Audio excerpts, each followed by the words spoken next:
Hi everyone, welcome back to my vlog.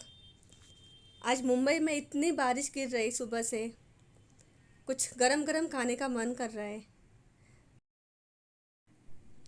Actually मैं सुबह से ही कुछ बनाने की सोच रही थी चाय के लिए। तो इसके लिए मैंने थोड़ा सा साबूदाना भिगो के रखा था।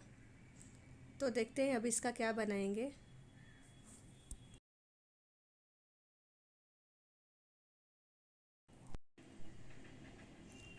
यहाँ पर लिया है मैंने थोड़ा पीनट्स और उसको रोस्ट करने के लिए रखा है।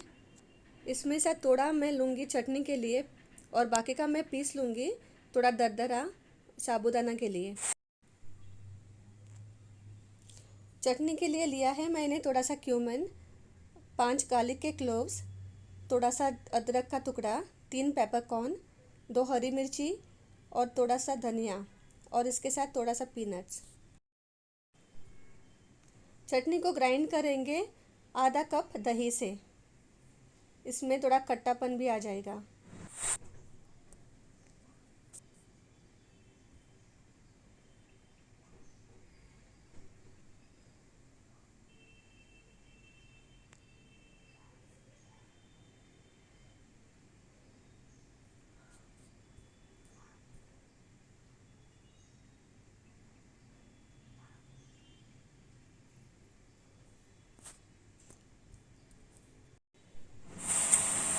ग्राइंड करते समय इसमें डालेंगे थोड़ा सा नमक और उसको बारीक से पीस लेंगे।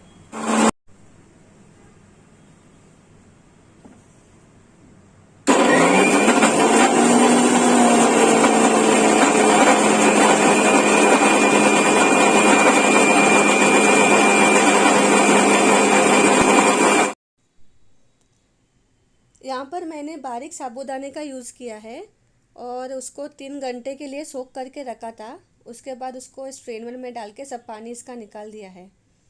अब डालेंगे इसमें नमक।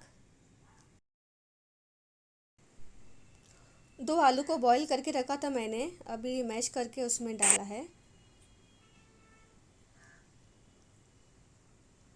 इसमें जाएगा आधा टीस्पून क्यूमन यानी जीरा,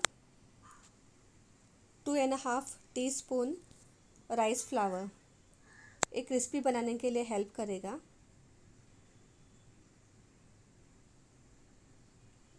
बारीक काटा हुआ अदरक और कोरिएंडर लीव्स।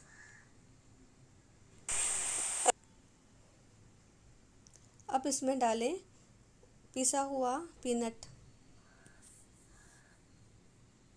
और सबको अच्छी तरह से मिक्स कर देंगे।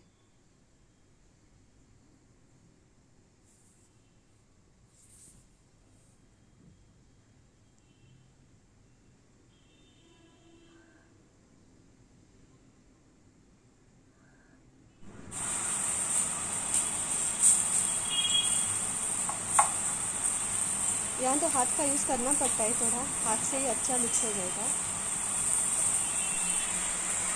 यहाँ पर मैंने छोटा छोटा बॉल्स रेडी करके रखा है। फ्राई करने से पहले हाथ में थोड़ा पानी लगाना पड़ेगा, नहीं तो हाथ में चिपक जाएगा। तो ये छोटा छोटा बॉल्स रेडी करके रखा है। आप जैसा चाहो शेप बना सकते।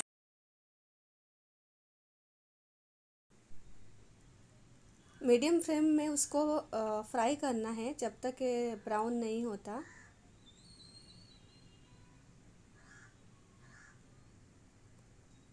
ये गरम गरम खाने में बहुत अच्छा लगता है, बहुत ही क्रिस्पी बनता है बाहर से और अंदर से सॉफ्ट। तो गरम चाय के साथ तो मज़ा ही कुछ और है।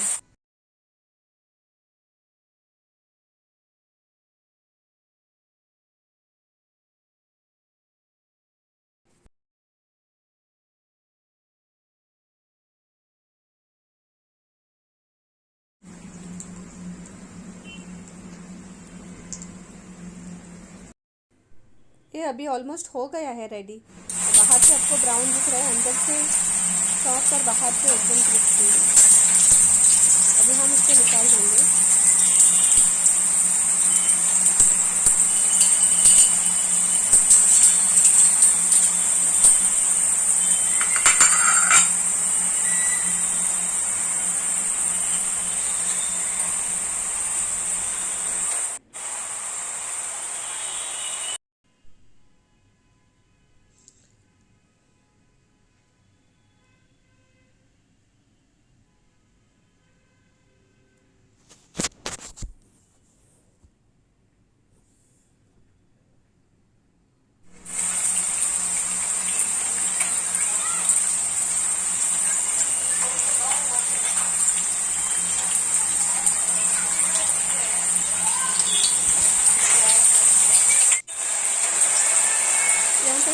सेकंड बैच भी रेडी हो गया है। तब तक मैंने चाय भी रखी थी, क्योंकि गर्म खाना ही अच्छा लगता है चाय के साथ।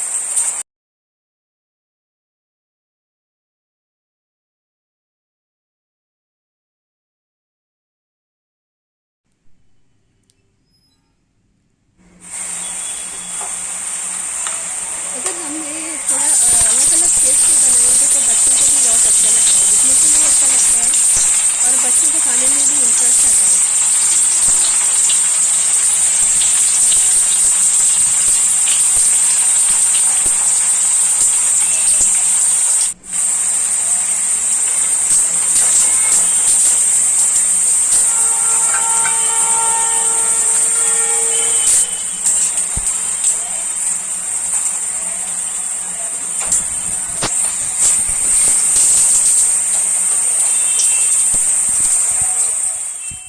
Crispy sabudana vadas ready to eat. इसको सर्व करेंगे चटनी के साथ और गरम गरम चाय के साथ।